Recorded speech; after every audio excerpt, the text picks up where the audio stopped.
Hey there, Summer. Wanted to get you a quick video. Your boy, Odin. We're just going for a little walk around the neighborhood today. Just going over to a park. There's a little park behind my house. Really nice for the dogs to work at. He's doing really good with this heel command, as you can see. So when I ask him to heel, that means he's got to stay on my left side, not out in front of me, not paying attention to anything off on the side, not wanting to sniff and mark, because he does like to pee on all the things. I'm sure you know that about him, but when he's healing with us, when we're out on these walks, I want it to be very, very focused and very, very single-minded for him, in that all he has to think about is paying attention to me. So you can see I do these little side steps. I go away from him a lot. I change my pace, so I'll speed up, I'll slow down, make sure that I really have his attention the whole time. And if I see a distraction, now it's a little chilly and it's the morning here, so there's not too many people out. There's some cars going by, but he's fine with that. But no dogs or anything. Actually, there's a little dog out up ahead of us. So what I want to do is, when he gets distracted by something, that's when I kind of change directions, go away from him, I re-get that focus. Oh, heel, buddy. Good. There we go. Not allowed to sneak behind me. He wants to go pee on the tree over there. But I'm keeping him in a really nice focused heel command, and that's all that he gets to focus on.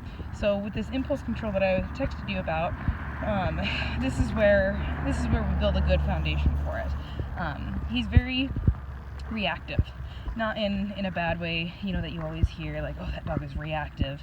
That can definitely be a part of it, but more so in a sense of, he's kind of got the ADHD, where he's just, one thing to the next, and he's very aware of everything, very aware of every smell, every little movement, every person, every dog, and when he's that hyper aware of the world, that leads to an increase in adrenaline, because he's so overstimulated by everything. So every time he sees something exciting, adrenaline goes up. Sees something exciting, adrenaline goes up, until all of a sudden, you're out on this walk and he's already really adrenalized, and then he sees a dog, and that just sends him over the edge to that barking, pulling, out of control dog that you have sometimes.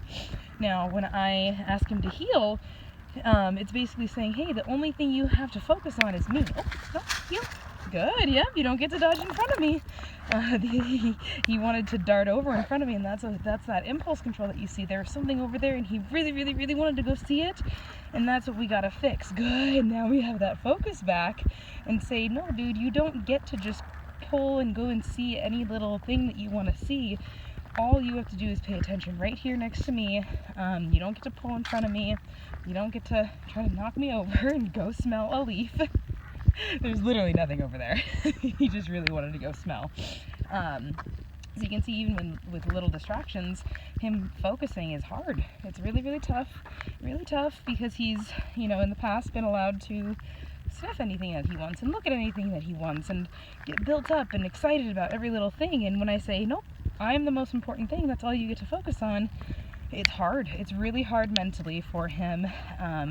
And you can start to see a little bit of some stress signals, which is the panting, a little bit of licking the lips there. And stress isn't a bad thing. It's teaching him, we have to go through good stress in order to build up our psychological well-being. He has to be able to cope with things and see things and not react, instead of just giving into those impulses and being overwhelmed by them. So we want him to learn that, hey, just because there's something exciting doesn't mean that you're just going to go and react to it and get all built up and adrenalized. It's all you have to do is follow me and pay attention to me. So it's doing a lot of things. This exercise is helping him build a lot of good focus with me. It's decompressing him, so that stress that you see is adrenaline going down in his brain. So when he's processing that stress, and he's never had to process it before, he's been allowed to just react to it and react and react and react, and so he's always living in this state of anxiety, which you see in, like, the whining and everything like that. And he, the reacting towards your other dog, he's always adrenalized. And so when we ask him to think and be calm and focus, he'll good.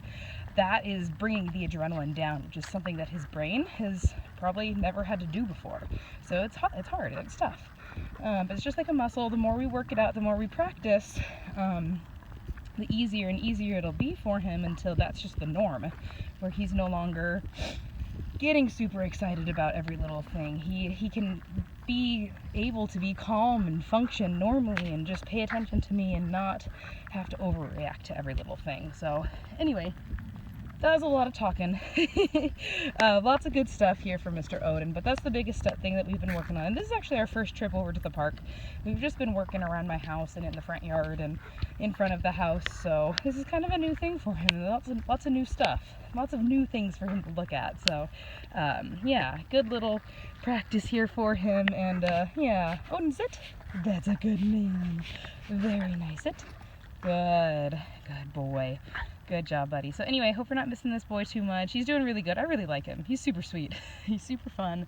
But I think this is a lot of stuff that's very new to him. Odin, come. Good. Sit. Good. There's some ducks over in the water over there. Come. Good. Come. Good. Sit. And that's one thing I don't want him to get overexcited about. Come. Good. So when he looks, I'm just going to call him away and refocus him back on me. Good boy. Much better. Much better. And he's going to hold that sit. Odin, come. Good. Sit. Sit. Come. Good. Come. Good. Come. Sit. Good. Good. I know it's hard to be focused. Good. Good. That's a good choice. So right there's a person walking a dog on the other side of the park, and he wanted to fixate on it. Wanted to look, wanted to get excited about it. Good boy. And when I call him away and do that repeatedly, and I'm not letting him fixate, good. And right there, he's making better choices. Come. Sit. Good. Better choices to refocus back on me instead of those dogs and instead of the ducks. I know there's lots of distractions, huh, buddy? So anyway, nice long video for you, kind of going over everything we were working on, and we're just going to build on this and get better and better, huh, Odin?